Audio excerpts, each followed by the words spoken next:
Ang title po ng ating mensahe ngayon ay ang kadakilaan ng Panginoong Hesus na higit kaysa sa punong pari. Ito ay matatagpuan po sa Hebrews chapter 4, verse 14 to 16 at sa chapter 5, verse 1 to 10. Ang aklat po ng sulat sa mga Hebreo, muli, ang layunin po ng sumulat ay upang ipakilala ang kadakilaan ng Panginoong Hesus na higit sa mga nabanggit ko kanina. Anghel, mga propeta, ni Moises, ngayon sa punong pari. Ngayon sa mga susunod na linggo, ang kadakilaan ng Panginoon ay higit sa mga handog o sa mga sacrifices na inihahandog ng mga tao. At gayon din upang ma-encourage sa mga kapatid na manatili sa pananampalataya sa kabila ng dami ng tiisin, sa dami ng persecutions, sa dami ng mga pagsubok na dinaranas nila bilang mga mananampalataya ng Panginoon. Na pinapaalalahanan po sila ng sumulat na manatili sa pananampalataya. Sinasabi ng sumulat na mabuti naman ang mga anghel. Mabuti ang mga propeta, mabuti si Moises, mabuti ang punong pari, mabuti yung mga sacrifices. Kasi yan po yung naging buhay ng mga Israelita. Pag sinabi pong Hebreo, sila po yung mga Israelita. Mabuti yan. Hindi naman sinasabi ng sumulat na masama yan, mali yan. Mabuti yan. Ang gusto lang niyang bigyang diin dito, higit na mabuti ang Panginoong Hesus sa lahat ng yan. Dahil ang lahat ng yan ay ang nakasanayan nila sa kanilang buhay. Dahil namuhay po sila sa kautusan. Jesus is better, Jesus is greater, and Jesus is superior over all those. Yan po ang gusto niyang ibunto. Okay? Ngayon po, sa linggo na ito, ay ang kanya namang kadakilaan over the high priest. Tignan po natin sa chapter 4, latter part ng chapter 4, verse 14 to 16. Kaya nga, magpakatatag kayo, magpakatatag tayo sa ating pananampalataya dahil mayroon tayong dakilang pinakapunong pari na pumasok na sa kalangitan. Doon mismo sa harap ng Diyos, siya ay walang iba kundi si Jesus na anak ng Diyos. Ang ating pinakapunong paring ito ay nakakaunawa sa ating mga kahinaan sapagkat tulad natin, tinukso siya sa lahat ng paraan. Subalit kailanman ay hindi nagkasala. Kaya huwag tayong mag-atubiling lumapit sa trono ng mahabaging Diyos upang makamtan natin ang habag at kalinga sa panahon ng ating pangangailangan. Sabi ko nga po kanina, para sa mga Israelita po, bilang namuhay sa ilalim ng kautusan, para sa kanila, ang high priest, ang pinaka-highest authority. Halimbawa, sa panahon natin, sa mga Katoliko, sino bang highest authority? Yung Pope, di ba? Sa kanila po, sa mga Israelita, sa mga Hudyo, ang highest authority po ay ang high priest o punong pari. Okay? Yan po yung kanilang nakagisnan, yan po yung kanilang nakasanayan. Pero, dahil ngayong mga mananampalataya na sila ng Panginoong Hesus, ipinapakita ng sumulat na oo, noon, yung punong pari ang pinakamataas. Pero ngayon, si Jesus Christ na. Makikita pa natin yan hanggang sa mga susunod na talata, okay? Sa taas ng tungkulin ng punong pari, alam niyo po, kasi sa Israel po, dahil namuhay sila sa ilalim ng kautusan, sa mga kasalanan po nila, sila po ay naghahandog ng hayop, ng mga dugo. Siguro, familiar na po kayo, maraming beses na natin na pag-usapan yon. At ang punong pari lamang po, siya lamang yung pwedeng lumapit sa presensya ng Diyos once a year. Dala ang dugo na handog para sa kapatawaran ng kasalanan ng buong bayan. Kasama yung kanyang kasalanan. Punong pari po ay tao din. May kasalanan, may kahinaan. Kaya kinakailangan din yung mag-offer ng sacrifices para sa kanyang sariling kasalanan. Yan po yung kalagayan ng high priest. Ang ating pong Panginoong Hesus. Kaya sabi ng sumulat, meron tayong pinakapunong pari. Sino? Ang ating Panginoong Hesus. Ang ating Panginoong Hesus, hindi po niya kinakailangan mag-offering ng sacrifice para sa kasalanan niya dahil ang Panginoong Hesus po ay hindi nagkasala kahit minsan. Ito yung pinapakita ng sumulat kung sino ang ating Panginoong Hesus. Kung bakit higit siyang dakila kaysa sa punong pari. Yung pari o yung punong pari, gaano kadalas siyang lalapit sa Diyos? Once a year. Ito po yung Day of Atonement. Doon po sa templo, meron pong bahagi po doon kung saan walang pwedeng pumasok liban sa pinakapunong pari. Once a year upang maghandog ng dugo para sa kasalanan ng buong bayan. Dapat po yung punong pari, kapag papasok po doon, siya po ay walang kasalanan. Naihingi niya ng tawad yung kanyang mga kasalanan. Dahil pag siya'y pumasok po doon sa dakong kabanal-banalan, sa templo po, no? Sa pinakalikod ng templo, andun po yung Ark of the Covenant o yung kaban ng tipan, andun ang presensya ng Diyos. Doon po papasok ang pari at doon iwiwisik yung dugo ng hayop doon sa kaban ng tipan. Okay? Kapag siya po ay lumapit doon, dahil andun po ang presensya ng Diyos eh. Pag siya po ay lumapit doon na meron po siyang taglay na kasalanan, mamamatay po siya. Dahil yan po ang sinabi ng banal na kasulatan. Dahil ang Diyos ay banal, hindi makakalapit ang kasalanan. Eh yung punong pari, once a year, kailangan niyang maghandog ng dugo doon sa dakong kabanal-banalan para sa kasalanan ng bayan. Para sa kanyang kasalanan. Pero kung papasok siya doon sa presensya ng Diyos na may kasalanan siya, mamamatay siya. Kaya po ang punong pari, yung suot po niyan. Actually, ang suot po ng punong pari, ang Diyos din ang nag-describe eh. Ang Diyos ang nag-prescribe kung ano isusuot ng punong pari. Sa kanila po, yung suot po ng punong pari, kasama po ang bell. Para po, habang gumagalaw siya doon sa loob ng dakong kabanal-banalan, winiwisit niya yung dugo, gumagalaw siya, tumutunog yung bell. Pero pag walang pagtunog ng bell na ang pari ay nasa loob, ang ibig sabihin po nun, patay na siya. Dahil meron pala siyang kasalanan. Kaya po yung punong pari, merong tali. Pag nalaman ng mga tao sa labas, nung dakong kabanal-banalan, na yung punong pari ay patay, hindi sila pwede pumasok at kukunin yung bangkay. Dahil sila rin mismo ay mamamatay. Kaya anong gagawin? Ihilahin yung tali na nakatali sa katawan ng punong pari para mailabas yung kanyang bangkay. Okay? Imagine niyo no, kung ikaw ang punong pari at darating yung Day of Atonement para maghahandog ka ng dugo para sa kasalanan ng taong bayan, pwede kang mamatay that very day kung meron kang kasalanan. So, ganun po kataas, kabigat yung katungkulan ng punong pari.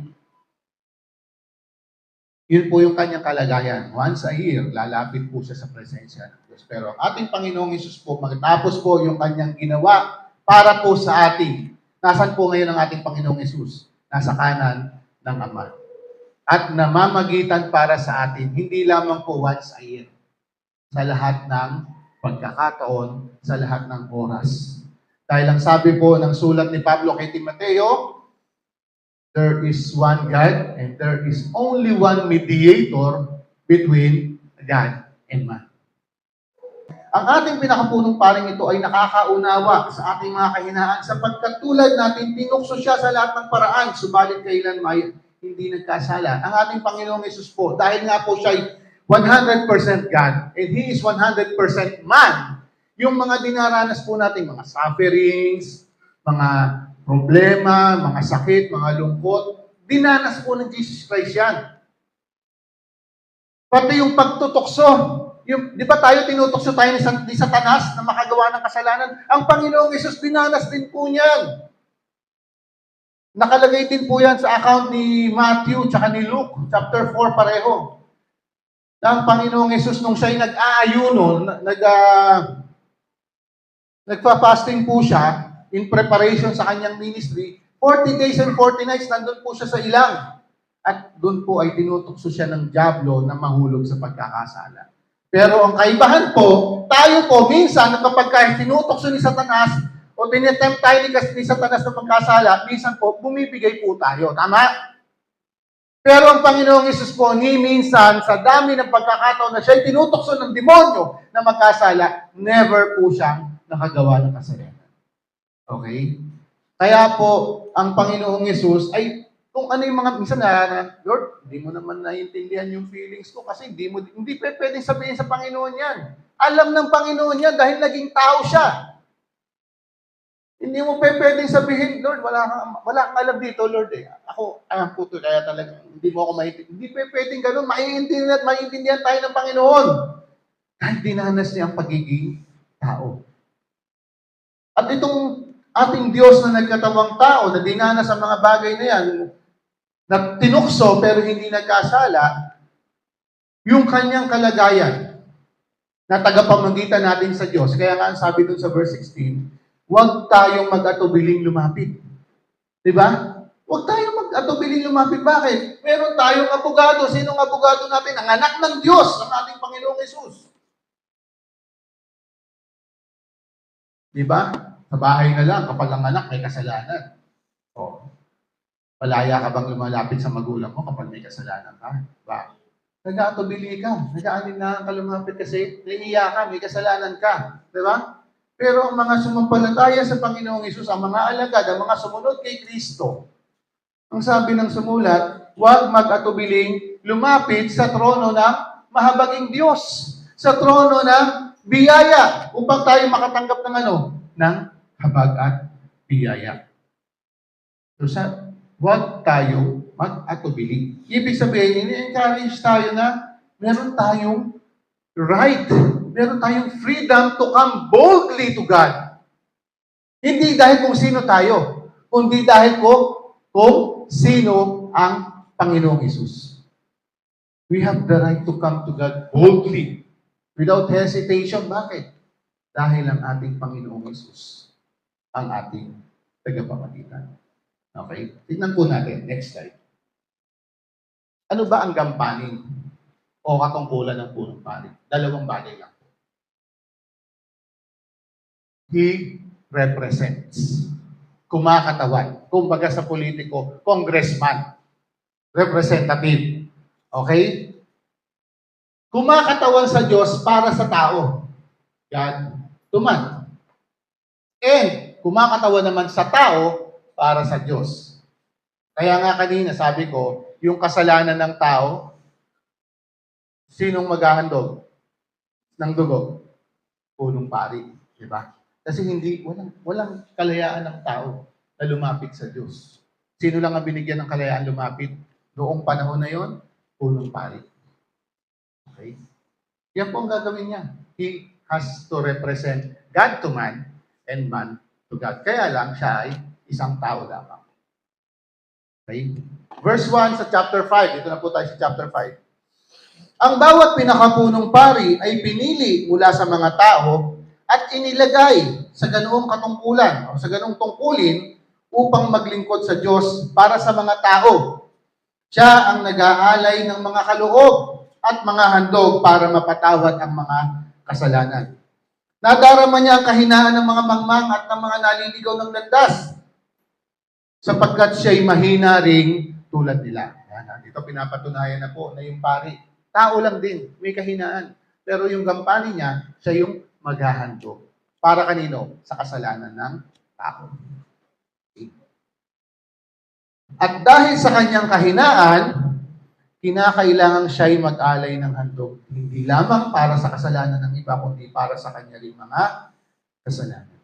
Okay? So dito po sa verse 1 pa lang, no, sinasabi po nung sumulat na yung pagiging punong pari ay hindi mula sa tao. Hindi kung gusto ko magpunong pari, magiging punong pari ako, hindi.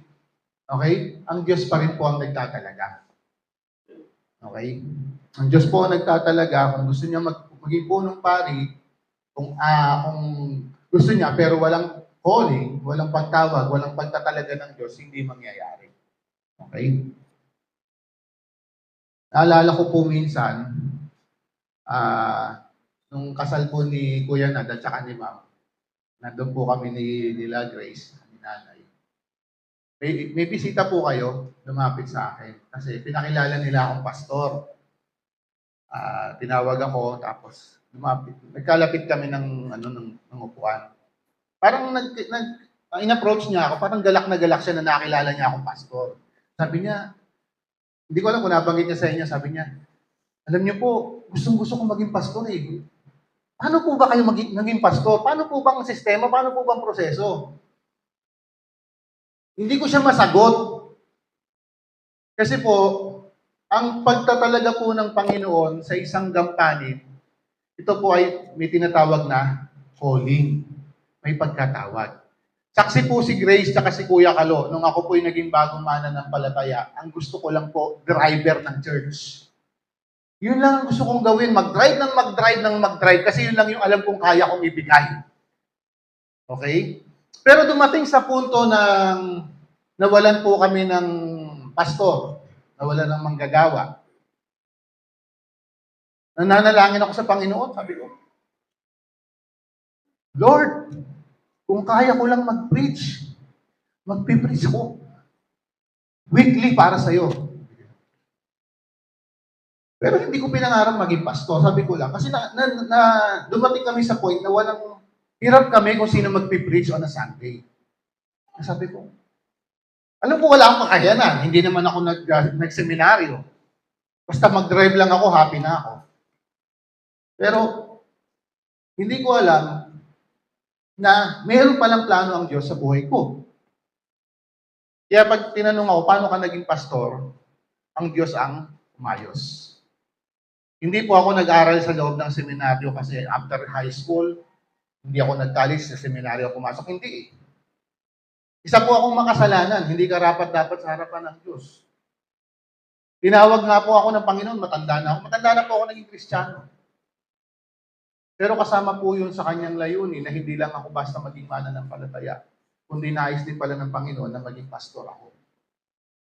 So yung pagiging pastor po, actually, hindi ko siya hiningi sa Panginoon, kundi yun yung kanyang plano, yung kanyang panukala, yung kanyang pagtawag. Ganon din po sa punong pari na sinasabi dito sa verse na yung punong pari, may pagtatalaga po yan ng Diyos. Mamaya po, bibigay ko sa inyo yung short history. Verse 4.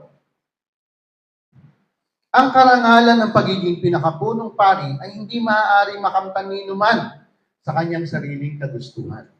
Ang Diyos ang pumipili sa kanya tulad ng pagkapili kay Aaron. Kaya hindi naman, hindi itinaas ni Kristo ang kanyang sarili upang maging pinakapunong pari. Siya'y pinili ng Diyos na nagsabi sa kanya, ikaw ang aking anak, mula ngayon ako na ang iyong ama. Sinabi rin niya sa ibang bahagi ng kasulatan, ikaw ay pari magpakailanman ayon sa pagkapari ni Melchizedek. Okay. Yung pagiging pari po ay may calling. Hindi po dahil ginusto niya, mangyayari siyang pagiging pari. Kaya din po sa atin. Kung ano po ang layunin, panukala ng Panginoon sa ating mga buhay, hindi po tayo masusunod. Ang masusunod po ay ang kalooban ng Diyos. Okay? Ang ating Panginoong Hesus po, dahil nga po siya yung dinidiin ng sumulat na mas dakila kaysa punong pari, pinakikita po dito ng sumulat na si Jesus Christ naman, hindi naman siya nagsumika para siya maging punong pari. Ito ay panukala ng Ama na ang ating Panginoong Hesus ay maging ating pinakapunong saserdote, yung ating maging pinakapunong pari. Ito ay sa kanyang kalooban. So dito po, binanggit nung sumulat, nag-quote po siya ng sulat sa Psalms. Hindi ako nagkakamali sa chapter 27 tsaka sa chapter 110 or 111 yata yun na ikaw ang aking anak, mula ngayon ako yung ama at gayon din ikaw ay pari magpakailanman ayon sa pagkapari ni Melchizedek. So, ito po ay kalooban ng Diyos. Ito po ay perpektong plano ng Diyos na ang magre-represent sa atin sa Kanya, sino? Si Jesus Christ. Sino magre-represent sa Diyos para sa atin? Si Jesus Christ. Okay? So, yun po yung kalooban ng Diyos. Ngayon po, meron ditong malaking tanong. Ikaw ay pari magpakailanman ayon sa pagkapari ni Melchizedek. Marami po sa inyo hindi pamilyar kung sino si Melchizedek. Siya po ay isang pari at the same time hari. Okay? Pero alam niyo po ba, yung pagtatalaga po ng pari, nangyari lamang po yan sa panahon na ni Moises. Okay? Ang pari po, kailan po nangyari yan? Sinong unang pari? Si Aaron. Diba? Siya yung katuwang ni Moises na inilabas ang mga Israelita from Egypt to the Promised Land. Okay? Sino ang pinili ng Diyos na maging punong pari nila? Si Aaron. Ngayon, nung si Moses po, di ba, nasa ilang na sila, kinukuha po ni Moses ang tablet. Umakyat po siya sa Mount Sinai. Ibinigay po ng Diyos ang 10 utos. Naalala niyo po ba yun? Napapanood ninyo, no? Binigay ng Diyos ang 10 utos kay Moises. Ang tagal niya sa bundok. Ano nangyari? Naiinip yung mga tao sa baba, yung mga Israelita. Ang tagal-tagal naman ng Moses na yan. Alam niyo, pag gumamit tayo ng salitang blank na yan, may negative yun eh. Galit eh. Di ba? Ang tagal naman ng Moses na yan. Nilabas niya ba tayo dito? Ganyan-ganyan. Dami na sinasabi. Ayun ginawa nila. Aaron, gawa mo kami ng Diyos na sasambahin namin. Kaya ang ginawa nila, nagbigay sila ng mga alas, mga ginto. Walang nagawa si Aaron. Kasi nagawa. Nagbigay ng mga ginto at pinunaw at lumabas ang, ano yung nangyari? Gintong guya. Yung golden calf na sinamba ng mga Israelita habang si Moses ay nasa bundok, kausap ng Diyos, binatanggap ang 10 commandments. Ang mga Israelita po ay sinamba ang gintong imahe ng guya, ng calf, o ng baka, o ng tor, hindi ko alam yan, basta guya. No? Ngayon, sabi ng Diyos kay Moises, bumaba ka. Yung mga tao. So, nung bumaba na po si Moises, kasi andun si Joshua. So, kunyari, itong bundok, ituktok ng bundok, siguro nasa kalagitnaan si Joshua. Diyan ka lang, stay ka lang diyan kasi kausapin ko ang Diyos. So, pag bumaba na po si Moises, sabi ni Joshua, Moses, parang may digmaan sa baba. Kasi naririnig yung ingay ng mga tao eh. Yung pala mga tao nakakasayahan, sumasamba dun sa Diyos-Diyos sa nilang huya. Sabi ni Moses, hindi digmaan yan. Yung mga tao na yun, nagpa-party-party. Parang gano'n. Nagkakasiyahan sila. So, nung bumaba si Moses, nakita niya nga yung mga tao sinasamba yung gintong guya. Galit siya. Hawak niya yung tablet ng 10 commandments na binigay ng Diyos, printed mula sa daliri ng Diyos. Anong ginawa ni Moses? Hinagis niya, binato niya, sa galit niya. Pagbaba niya, alam yung ginawa ni Moses. Dinurog niya yung gintong guya. Dinurog niya. Hinalo saan? Sa tubig. Pinainom dun sa mga tao na sumamba sa gintong guya. Tapos ang sabi niya, sino ang panig sa Diyos? Lumapit sa akin? Sino lumapit? Ang mga Levita. 12 tribes po ang Israel. 12. Yung lahi po ng mga Levita ang lumapit kay Moises at sinabing panig sila sa Diyos. O sige, magbigkis kayo ng tabak. At kaya sila pinagbibigis ng tabak. Patayin ninyo ang inyong kapatid, kaibigan, kamag-anak na inyong madadaanan. Sabi po dun sa Exodus, 3,000 po yung pinatay ng mga kamag-anak nila, nakalahi nila. Bakit? Ito po yung mga sumamba sa gintong guya. Kaya po, Levita po ang mga itinalagang maging pari. So, sa panahon po yung start po ng panahon na yon, no? Sa Exodus, ang line of priesthood po, mula po sa mga lahi ng Levita. 12 tribes po yan, di ba? May Judah, may Dan, may Manad. 12 po yan. Nanggaling po sa tribe of Levi, yung mga pari. Dahil sila po yung pumanig kay Moses nung sinabi niyang sino ang panig sa Diyos. Okay? So, ang Panginoong Hesus po sabi, siya yung punong pari. Pinakadakilang saserdote. Ang tanong, si Jesus Christ ba galing sa tribe of Levi? Ang sagot, hindi. Dahil si Jesus Christ po, technically being a Jew, galing po siya sa lahi ng Judah, sa tribe of Judah. Pero bakit siya naging punong pari? Dahil ang sabi po ng banal na kasulatan, he came from dahil sa pagkapari ni Melchizedek. Si Melchizedek po, kailan po siya binanggit sa Bible? Panahon ni Abraham. Panahon ni Abraham ay mas nauna kay Moises. So nung si Abraham po ni-rescue si Lot, na dinigma niya yung mga tatlong kaharian, kung hindi ako nagkakamali, na-meet po niya si Melchizedek. Isa pong hari na pari mula sa Salem. Hari po siya ng Salem na later on naging Jerusalem. Okay? At binless niya po si Abraham. Sabi ni Melchizedek kay Abraham, God bless you. Tinalo ng Diyos yung mga kaaway mo para sa iyo. Pero si Abraham yung galing sa digmaan, ha? Pero yung blessing ni Melchizedek, sinabi niya, tinalo ng Diyos ang iyong mga kaaway para sa iyo. Nagreklamo ba si Abraham? O hindi, ako nakipagdigma sa kanila, ako pamatay sa kanila. Hindi. Dahil alam niya yung kanyang tagumpay ay galing sa Diyos. Kaya po yung blessing, no? Alam niyo, tingnan, kung babasahin po ninyo sa Genesis 14, no? Yung recognition po ni Abraham kay Melchizedek, meron po siyang reverence. Actually, yung kanyang kayamanan, nagbigay siya ng 10% niya kay Melchizedek. Okay? Then, tapos nung naglaho na si Melchizedek, walang history si Melchizedek. Walang kung saan galing ba siyang lahi, kung sino bang mga magulang niya, wala. Okay? Anong mystery ni Melchizedek? Sabi, yung Melchizedek daw, yung pangalan na yan ay, kung di ako nagkakamali, Melech and Zedek. Na ang ibig sabihin ay King of Righteousness. Okay? So, sino si Melchizedek? Pag-uusapan natin yan sa chapter 7 ng Hebrews. Pero ngayon, ang sinasabi po, yung pagiging punong pari ng Panginoong Hesus ay hindi galing sa linya ng Levita.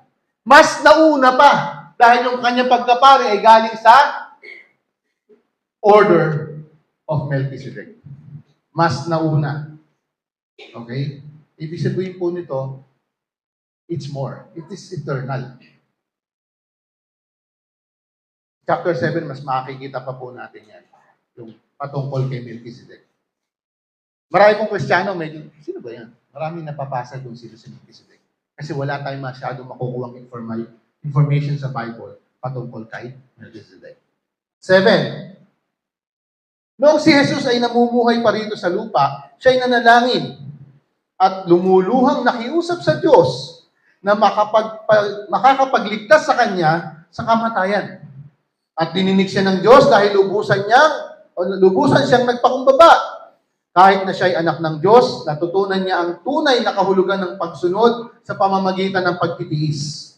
At nang siya ay maging ganap, siya ay naging walang hanggang tagapagligtas ng lahat ng mga sumusunod sa kanyang kalooban. Binarapat ng Diyos na siya ay gawing pinakapunong pari ayon sa pagkapari ni Melchizedek. So, inulit pa rin po dito. No? Ang Panginoong Hesus daw po ay nung is in the flesh. Is in the flesh. Yung tao pa po siya dito, di ba? Bago pa mangyari yung pagkakapako sa kanya sa cross, sabi dito, maraming beses daw siyang tumangis.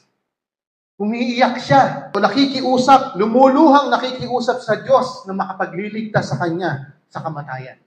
Alala niyo po ba yung eksena ng Panginoong Hesus ay nananalangin sa Garden of Gethsemane? Di ba?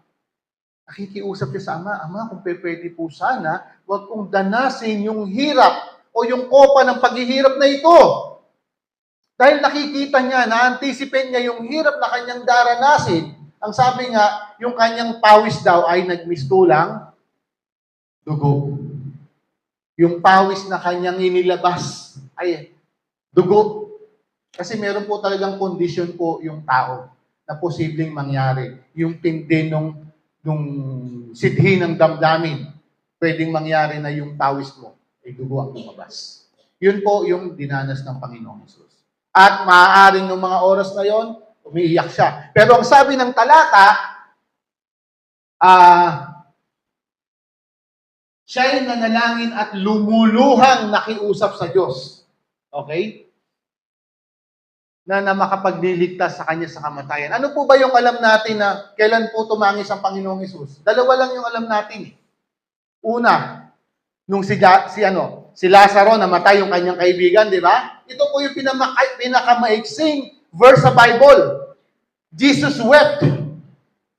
Iniyakan niya po yung kamatayan ni Lazaro. Pangalawa, nung siya po ay pumasok sa Jerusalem na nakasakay sa asno, yung araw ng palaspas na inaalala, tumangis po siya dahil nakikita niya yung kanyang bayan.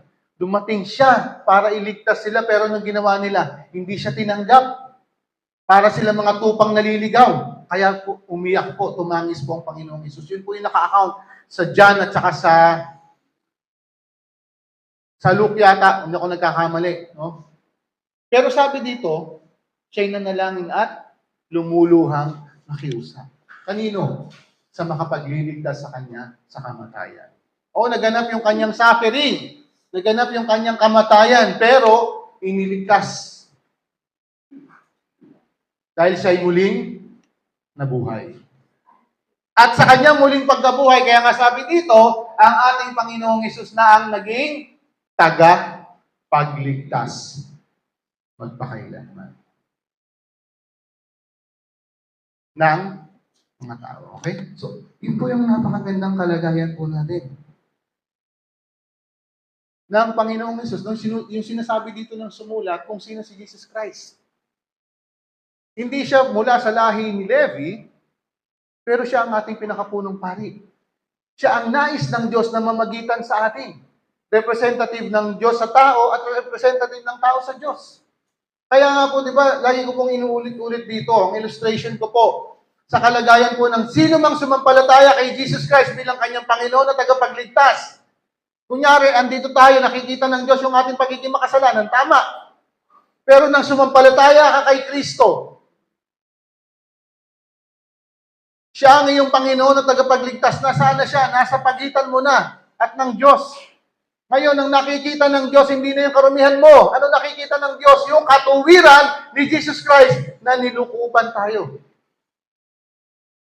He sees the righteousness of His Son. Dahil natapos na eh. Anong ginawa ni Jesus Christ? Binayaran na ni Jesus Christ sa cross yung ating mga kasalanan. His righteousness o yung katuwiran ni Jesus Christ, it was imputed to us. Nilukuban na tayo ng katuwiran ni Jesus Christ. Kaya po sino na nakikita ng Ama sa atin? Ang kanyang anak na.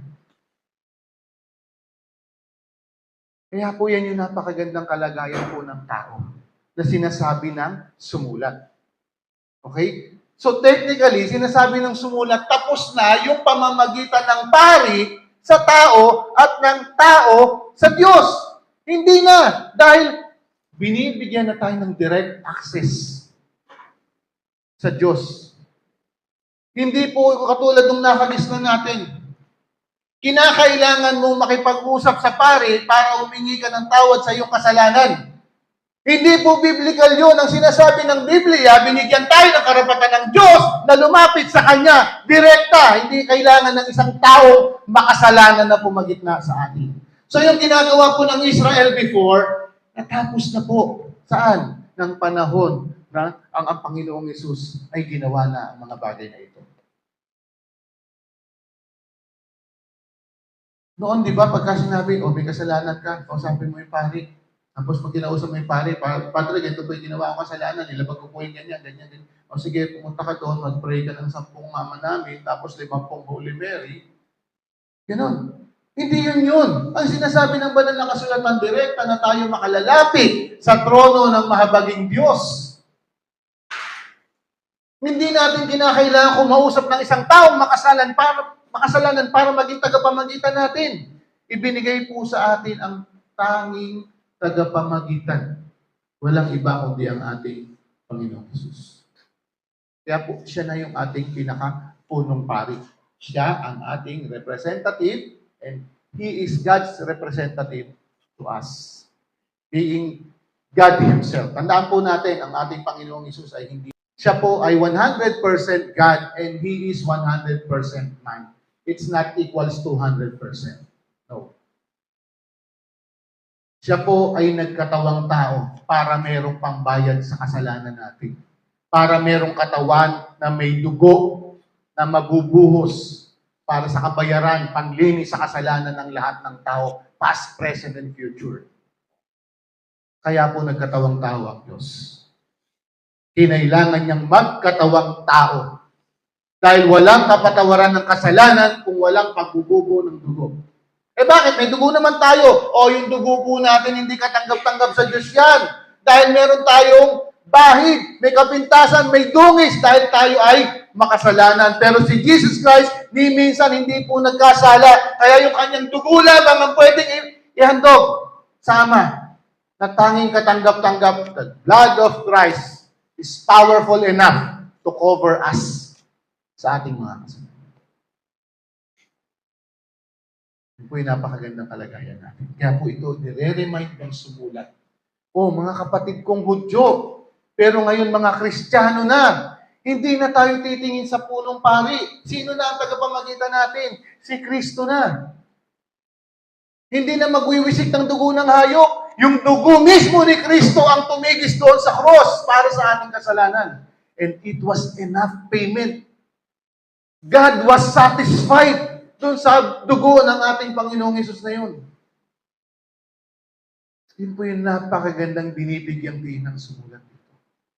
Jesus Christ is better, greater, and superior than all of those. Kaya sabi niya sa mga kapatid, siya po ang ating pinakadakilang saserdote.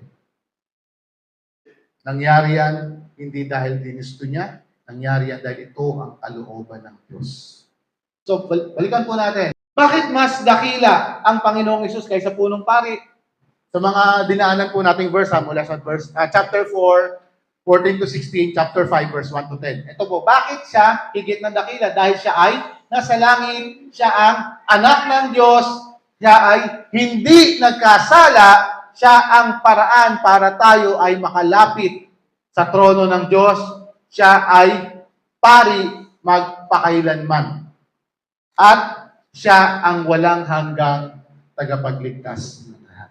Isa lang po ang tinutukoy niyang lahat ng yan. Walang iba, kundi ang ating Panginoong Hesus. He is better than the angels, the prophets, the high priest. Jesus is superior to all of this.